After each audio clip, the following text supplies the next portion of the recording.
You're listening to PetLifeRadio.com. Is your pet stressed out? Does your pet need annual vaccines? Which pet is best for a child? Would you know if your dog was in pain? Pet Life Radio presents The Pet Doctor, where you'll learn everything about keeping your pet healthy and happy. From pet care, pet meds and grooming, to pet food, pet insurance, and dental care, this is the place to find out everything there is to know about pet wellness. Whether you have a dog, cat, reptile, or rabbit, you'll find answers for your pets straight from the vets, because it's your pet. Health matters. Please welcome your Pet Doctor host, veterinary media consultant and veterinarian, Dr. Bernadine Cruz. I'm going to call this segment today a little bit about the chemistry of the human-animal bond.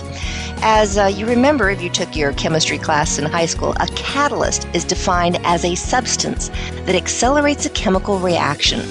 While at Tails Humane Society in DeKalb, Illinois, it's the chemistry between dogs, cats, and teenagers in need that has sparked some amazing changes. Injured animals and teens at risk are thriving, thanks to an innovative program. Catalyst is teaching life skills and compassion to teens, and the shelter animals receive that extra attention they need in order to become good adoption candidates. We'll be right back after the short break with Beth Drake. She's the Executive Director of Tails Humane Society. We'll be right back. Please have a seat in the waiting room. The doctor will be with you shortly, right after these messages.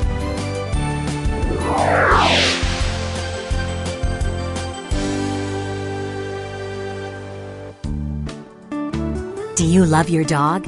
Then you'll love feeding him mouth-watering, all-natural treats, lovingly handmade by a professional caterer who wanted the very best for her dogs.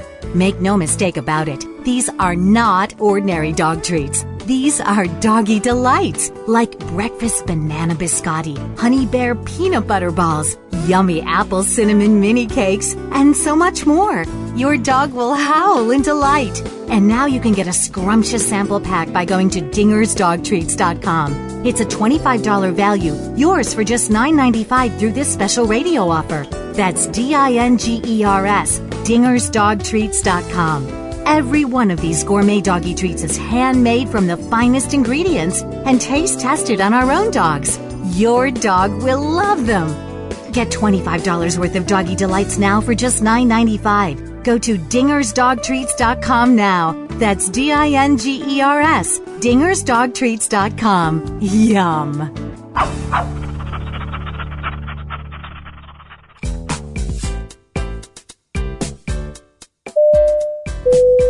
Attention passengers, please fasten your seatbelts, put your seat bags and sleeping pets in their full upright position, and prepare for takeoff. Pet Life Radio presents Travel Tales, the show where you'll get great travel ideas on perfect places for you and your pet.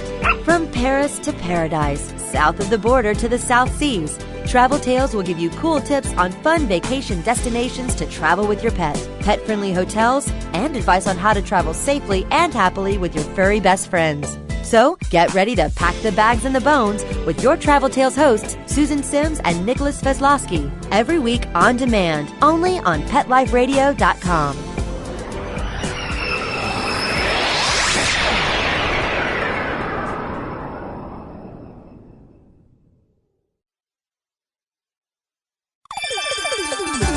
Let's Talk Pets on PetLifeRadio.com.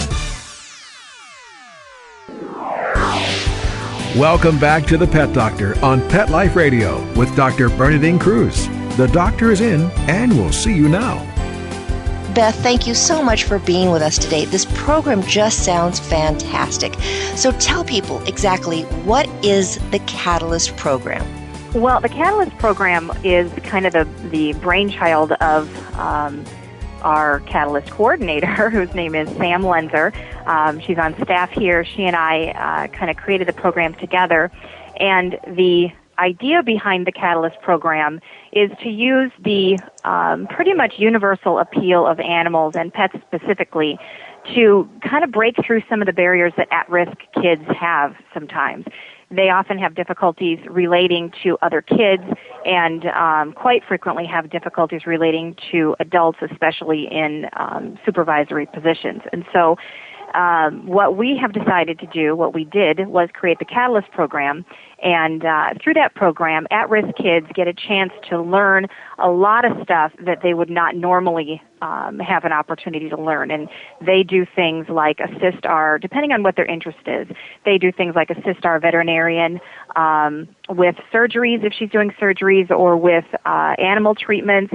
They assist our behavior counselors with training dogs and cats through positive reinforcement training methods. They assist our staff in working with animals that have special needs, and it's had a great success. We've got at least one child who's autistic who comes in once a month or as frequently as her mom can bring her in, and she's made some great strides in communication and understanding how animals relate to each other, and thus how people sometimes relate to each other. So it's been a great program. It's very rewarding for the staff who've been involved in it, as well as the kids who are program participants. How long has a Catalyst program been in existence? It's a young program. It's only been in existence for about a year. So it was created really close to the end of 2007, and we sort of hit the ground running with it. And it's gone great strides just in the first year. I think this is just a great idea. Is it something that you or Sam had some experience in the past, having some difficulties in your own life? Is that how you came up with it?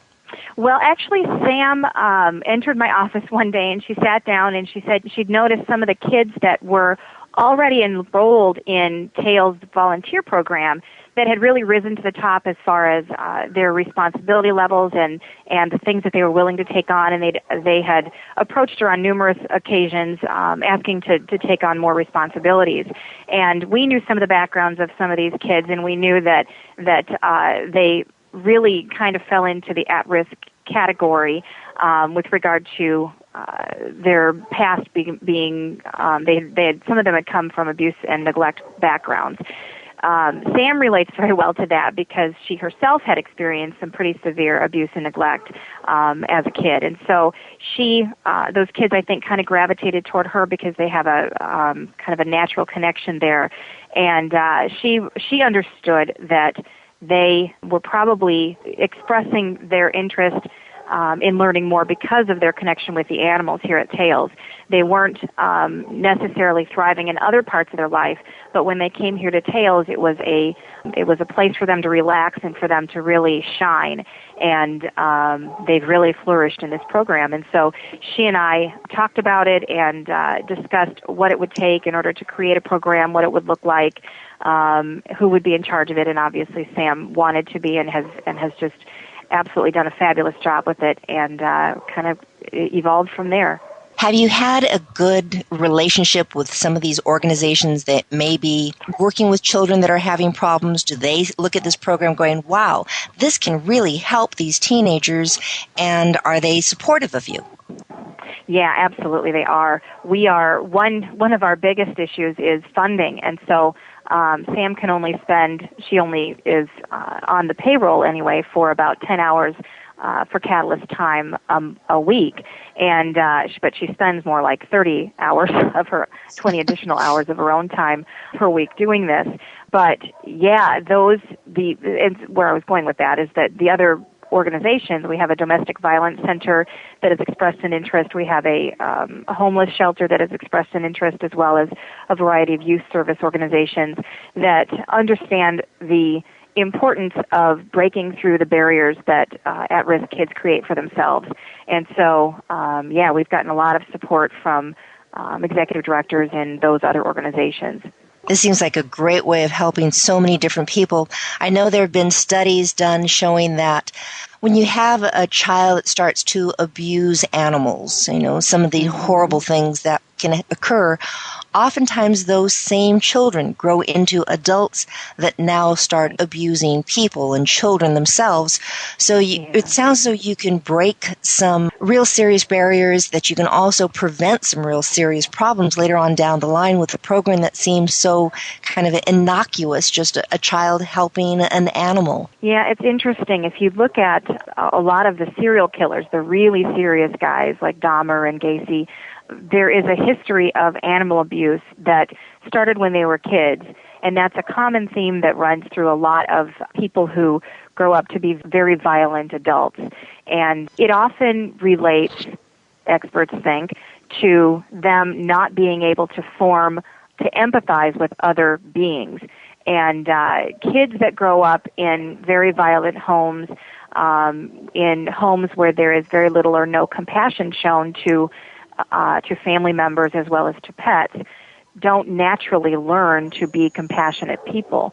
But when you can inject compassion, when you can show them that pets have feelings, when you drop a dog or a puppy on the floor, it hurts them, and it hurts them in many of the same ways that it would hurt you if somebody were to drop you on the floor, or if you pick a pet up in the wrong way, or cause any kind of discomfort or pain to a pet. They feel it just as you would. If you can make those connections with kids starting at a pretty young age, you can influence who they are when they become adults. And yeah, I think that if we can impact these kids in that way, that would have just amazing consequences with who they become as adults. How many children have you been able to affect so far? How many have been involved in your program? I know you haven't been in existence all that long. That Catalyst has only been there since 2007, but during that time. There have been 10 kids so far that are enrolled in the program. They are all the same kids, pretty much, that were enrolled at the beginning. It's what we're finding is that there is a lot of time, and it's probably not surprising, there's a lot of time commitment that's required to assist kids. They need a lot of one-on-one supervision. We are allowing them to do things here at Tails that oftentimes need quite a bit of direct supervision in order for us to be assured that they aren't going to hurt themselves and that the animals are getting the best care possible. So Sam is in the process, she's the Catalyst coordinator again, she is in the process of reaching out to other adults who can act as mentors to these kids and assist them in learning more new skills and increasing their responsibility level. But currently we have 10 kids. We have an additional, at least that many, who would like to be part of the program, but we just do not have the funding in order to open it up to any more kids at this moment. I was reading in your local newspaper, the Daily Chronicle, that the Catalyst program is a 2-phase program. Could you explain a little bit about what these 2 phases are? Yeah, well, it's been interesting. It began as a 2-phase program, and what we envisioned happening was, as I said, Sam recognized that there were a number of kids who were kind of, as we said, rising to the top with regard to their interest level and their responsibility level here at Tails, who were already Tails volunteers. And our goal with them was to start them as kind of phase 1 in the Catalyst program and get them more and more involved in the daily aspects of the care of animals and veterinary practices and those kinds of things, with the eventual goal, once they were ready and once they were comfortable, with them to form peer-to-peer mentoring relationships with at-risk kids. And what we've found, surprisingly, it was a bit surprising to us, is that a good number of those kids that were destined to be phase 1 kids are at-risk kids. So it's taken more time than we had intended for us to focus on these kids, and we're spending lots of time making sure that their needs are met. We're setting them up in as many positive situations as possible to increase their confidence and help them deal with some of the issues that they're dealing with, and connecting them with other human service organizations. But we haven't done a lot of delving into phase 2, which was going to be reaching out to other organizations to recruit at-risk kids, because we're finding that the kids that were in phase 1 were already at-risk kids. So we're kind of adapting the program, and that's what happens oftentimes in youthful programs, is that your plans don't always come out exactly the way you intended, but the effects on these kids are still astounding, and lots of positive reports from parents and from the kids themselves. Why do you think it's so much easier for these children to relate to animals versus an adult? Because here you have an adult who has all this training, and sometimes they just don't seem to be able to get through to these children, where a puppy or a kitten is able to immediately just, okay, I relate to you. I see where you're coming from. Well, my thoughts are that a couple of things. One is that when an at-risk kid, a kid that has been abused or neglected or both, when they encounter a new adult, a stranger, or somebody that is introduced to them as somebody that can help them, they have oftentimes had very poor experiences with adults. Adults for them have meant people who have hurt them, either physically or emotionally or both. That's not generally the baggage that comes with pets. Kids that come, especially kids that come from domestic violence situations, often, and adults that come from domestic violence situations as well, oftentimes form very strong bonds with the family pet if there is a pet in the family. And so, you know, if they've had experience with an animal before, it's generally been a good one. And chances are that's because pets don't pass judgment on you. They're happy to see you. They bond to you regardless of, you know, what you look like or how happy you are or how sad you are. Oftentimes they are more, especially with dogs being very in tune to human emotion, dogs will often gravitate toward somebody who's kind of sad, and they'll snuggle with them. And if you're a kid who has gone through abuse in the past, if you've had a pet before, chances are that pet has been very, very important to you. And so you have created in your mind negative impressions of people, oftentimes of adults, and oftentimes of other kids too, who can be kind of cruel at school. But you probably have created pretty good impressions of pets. And even if you have never had any real experience with pets, at least they don't come with the baggage. And when you have a chance to interact with a dog or a cat in a positive environment, you very soon understand why it is that people want pets, because they are so in tune with human emotions and with the needs of people, and they are so eager to please and so willing to just be with you. And that's really exactly what kids need who have not had that kind of bonding before, who may have come from a very dysfunctional home. It's kind of like having a live teddy bear. When you become a teenager, right, they might look down at you carrying around a teddy bear. But carrying around a puppy or a kitten, and it's just, that warmth. And one of the best things about my job is having those puppies and kittens coming in and that kind of sour milk breath when they give you that little kiss on the nose. Like, it's a great day. I don't care what happens. Yep, puppy breath, yep. Well, right now we're talking to Beth Drake. She's the executive director of the Tails Humane Society in DeKalb, Illinois. We've been talking about the Catalyst program. We'll talk a little bit more about that when we get back from this break, and also about animal shelters in general. Stay tuned. We'll be right back. Please have a seat in the waiting room. The doctor will be with you shortly, right after these messages.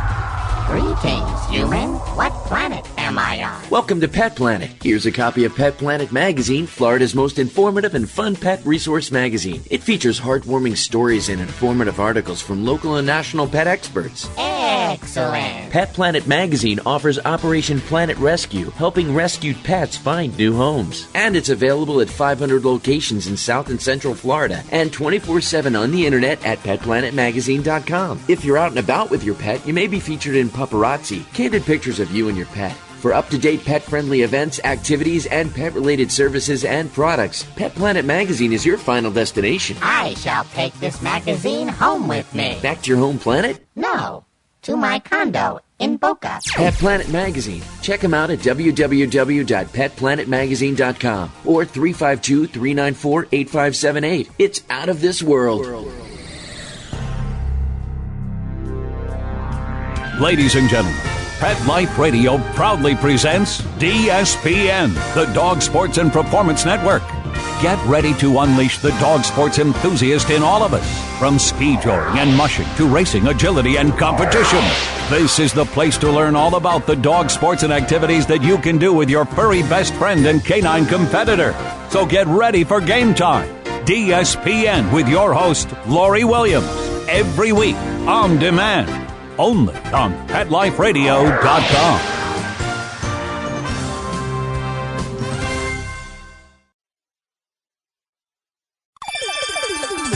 Let's Talk Pets on PetLifeRadio.com. Welcome back to the Pet Doctor on Pet Life Radio with Dr. Bernadine Cruz. The doctor is in, and we'll see you now. Beth Drake of the Tails Humane Society, thank you so much for being with us today. This Catalyst program sounds marvelous. Now, is it just for teens, or are you going to eventually expand this program for others? For instance, adults that would be interested in helping out or need some help themselves. Well, that is certainly a possibility. This program is still in its infancy, and so when we are able to branch out a bit, and once we are able to take care of the needs of the teens that need us first, because that's how the program was initially designed, we may be able to increase the scope of the program and involve some younger kids as well as some older kids and then eventually adults. So yeah, that absolutely could happen. It really, for us, depends on our financial resources. That's where we are most limited usually with our programs. Earlier in the show, you were talking about this one parent that was bringing in their autistic child. And though I was not present, I've heard this just almost brings tears to my eyes every time I hear about it. I've been involved in the past with dog sled racing and mushing. And there was a musher who had actually won the Iditarod several years ago. They have set up these relationships with schools throughout the United States, and the children are able to go online during the Iditarod and track where they're going. And children now involved in geography and learning about animal care and learning how to use the internet. So it's really a very nice program they have set up, and they'll get some sponsorship this way also. The mushers will get money from the kids. They'll raise money because it's a very expensive sport. But this one particular musher winner had been asked to go to a school in the lower 48 and went to this school and was giving the presentation, had some of his dogs there. And at the end of the presentation, the children were up and the adults were chatting with them and just learning more.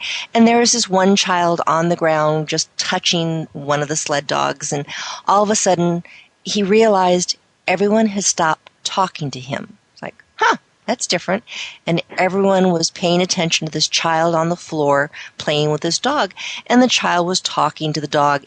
And all these adults were mesmerized by this. It's like, excuse me, what's going on? What's so special about this kid talking to a dog? You know, they do it all the time. He goes, oh no, you don't understand. This child has been at the school for years and has never spoken to anyone. But now, because the dog, he said, oh, okay, I can talk to this dog. It understands. So that just amazing. Are there other ways in which you're using some of your dogs and cats there at Tails Humane Society in the community? Are they being used as animal therapy dogs at all? We do have an animal therapy cat who goes to some of the nursing homes around us. We will occasionally bring bunnies if we can. Bunnies are good therapy animals generally because very few people have allergies to bunnies. So we do try and get out into the community whenever we can and share the love, as they say. It really can make a difference of having, cats and dogs and bunnies going to adult communities, sometimes these convalescent homes where people are just kind of stuck there and their morale is really poor. I actually know of a cockatoo that was a therapy bird who would do the same thing. So, yes, it's fantastic. Do you see any types of career opportunities coming from this Catalyst program, Catalyst acting as a springboard? Oh, yeah. These kids are really, they kind of started out being, obviously they were already involved in the Tails volunteer program before the Catalyst program began. So their interest was in animals anyway. But having been involved in this program, they have really blossomed, and they're going to seminars, they're going to conferences, they're, as I said, working with our staff veterinarian to learn. They're not obviously performing surgeries at all, but they're observing surgeries and assisting in little ways when they can. And there is a lot of interest in the majority of these kids in staying in the animal welfare field or the veterinary field. So absolutely. And I think, obviously they've been in the program for about a year. I don't see that they're going to be exiting the program anytime soon unless they leave, unless they move away or something. But they seem to be very, very, very invested in this program, and I would predict that a number of them will continue on in the humane field. I can imagine that having these youngsters who are just thriving in this program must be a real boost to all of the staff there at the shelter. Because I know a real problem with shelter workers and also just in veterinary practice itself, coming up with this compassion fatigue. You want to be there to help animals, but after a while seeing so many pets come in, and sometimes you just can't save them all. It can become very depressive. Are you seeing that these children are helping the staff? I think it goes both ways. We obviously don't involve them in euthanasias. I don't think they're ready for that. But they are aware that they occur. We are a limited, what is considered a limited admission facility, and so we do not euthanize for space. And what that means is that just because an animal has been here for, a week or 2 weeks or a month or, even a year, we do not euthanize them just because they've been here too long. And that helps with compassion fatigue because it can be very, very difficult emotionally for staff and volunteers to bond with an animal. And if it's an open admission facility, for example, and that animal only has, a month or a week or 2 weeks to get adopted, through no fault of that animal's own, he doesn't get adopted, and then he gets euthanized just because he'd been there too long. So that can be very, very difficult in some shelters. We have been fortunate enough not to have to make those kinds of decisions here at Tails, but certainly compassion fatigue still exists. And for us, it usually is caused by the knowledge that the other part of being a limited admission facility is that we turn animals away. And so it's difficult for the staff to constantly have to say no to animals, knowing that those animals don't have a lot of other places to go, and to deal with the sometimes anger of the public that we're not taking the animals in, but our knowledge that if we did take that animal in, it would not be a good thing for the other animals that are currently at the facility. So, the Catalyst kids and the staff both are aware of the kind of circle of life stuff that occurs here at Tails, and I think we all help each other through it. And but I would certainly say that there is the potential for compassion fatigue in any animal welfare organization. Well, I'm chatting right now with Beth Drake. She's the Executive Director of Tails Humane Society in DeKalb, Illinois. And one of the questions I have for you, Beth, knowing that you have a limited admission process there at your Humane Society, have you noticed any increase in people needing to bring their animals to you because of these hard economic times? Have you seen a change? Yeah, we have. We've noticed a 10 to 15% increase in the request for animals to come into Tails. They don't always say that. Oftentimes they say that they're moving. They don't always say that it's because they've been foreclosed on. I think there still is a bit of a stigma attached to people who get foreclosed on. And that may be more of a regional thing, but I can say that around here, it's not something that people are openly talking about. But yes, absolutely. We have seen somewhat of a decline in donations coming to us. We've seen an increase in our supply costs and an increase in the number of animals that we get requests to come into Tails. So it's been kind of a difficult situation dealing with the economy for us, and I think it's probably similar to other organizations throughout our community and as well as throughout the country right now. Well, you've been telling us about the Catalyst program and animals being brought in. What else do we need to know about Tails Humane Society? What makes you a little bit different besides having this Catalyst program, which is just fantastic? Well, we have a number of other programs that we offer our community. The Catalyst is one, obviously, but we also have another exciting program that's been extremely well received. It's about 2 years old, and that program is called Home Buddies. And that program was formed in a partnership with our local Meals on Wheels program. And if people are if they're not familiar with that, I can describe that very briefly. Meals on Wheels clients are generally elderly, although not all of them, and most of them are homebound. And there is a program called Meals on Wheels that provides hot meals on a daily or weekly basis to clients in their Meals on Wheels program. There's a network of Meals on Wheels volunteers that deliver those meals regularly, and it's oftentimes the only contact that these clients have with somebody besides themselves or besides a home care worker if they have one.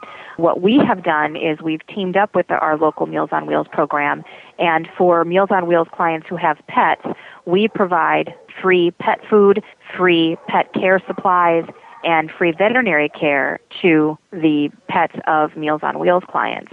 We also match each Meals on Wheels client that has a pet up with a Home Buddies volunteer who maintains contact with that person and make sure that they have everything that they need for their pet, and we'll pick them up and take them to and from veterinary appointments. Remember, these people are mainly homebound and so often do not have transportation. So it is very helpful to them to get free food and supplies as well as free veterinary care. Most of the animals that are in our program were not receiving appropriate nutrition or veterinary care prior to being in the program. And if there are Meals on Wheels clients who don't currently have a pet but who would like one and who can care for one, we will match them up with a Home Buddies volunteer who will work with them to find a Tails adoptable animal that suits their lifestyle. And then we waive the adoption fee, and then they become part of the Home Buddies program. So that's another program that we offer our community that's kind of designed to bring people and pets together, and as well as always looking out for the welfare of the animals. Beth, that is fantastic. I didn't know you had that program. And I know it's so common where you'll have these housebound people who are getting their Meals on Wheels, and I've had friends of the family who've used the service. And there's enough food to keep a person comfortable. They're not going to be gaining weight on it. But so many times people have found that when there's a pet in the house, I'll split my meal and I'll give some of my food to my dog or my cat. So neither one of them gets good nutrition, right? Exactly. So this is fantastic. This must be a fairly pricey type of a program for you. How are you funding this? Well, we receive no government funding. At least in the state of Illinois, there is no government funding for private humane societies, which is what Tails is. And so we rely completely on donations. We do receive a few grants. They tend to be fairly small in size, and they come from private foundations. So the Home Buddies program for the 2 years of its existence so far has been funded by grant money, but we are always looking for donations. And we are able to keep the costs down through a couple of ways. One is that we receive and we solicit donations of pet food and pet supplies at local retail centers throughout our community. So that keeps our costs down so we don't have to buy pet food and pet supplies to supply to the clients of this program. We also utilize the time and resources of our staff veterinarian, so we are able to keep our costs down in the veterinary side as well. So, yeah, it does tend to be a bit on the pricey side, but it is very much worth it, as I think any of the participants would tell you.